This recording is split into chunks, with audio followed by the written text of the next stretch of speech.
Happy morning everyone. Today's GK questions are brought to you by C. Harshvardhan from VIII SAPPHIRE.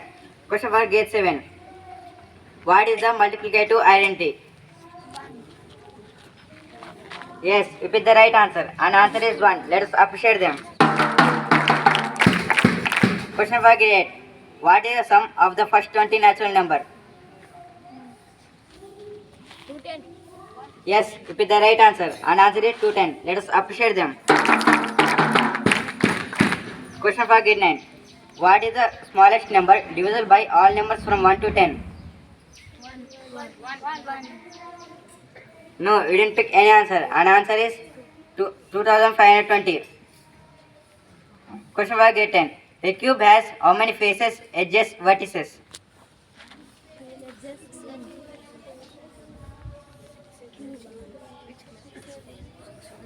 No, you didn't pick any answer. And answer is 6 faces, 12 edges, 8 vertices. Open questions for all. First question. What is the volume of 0.125 as a fraction? 1 by 8. Yes, you picked the right answer. And answer is 1 by 8. Let us appreciate them. Question number 2. What is the volume of 25 square minus 625?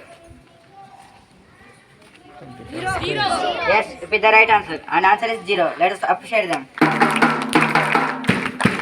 Thank you.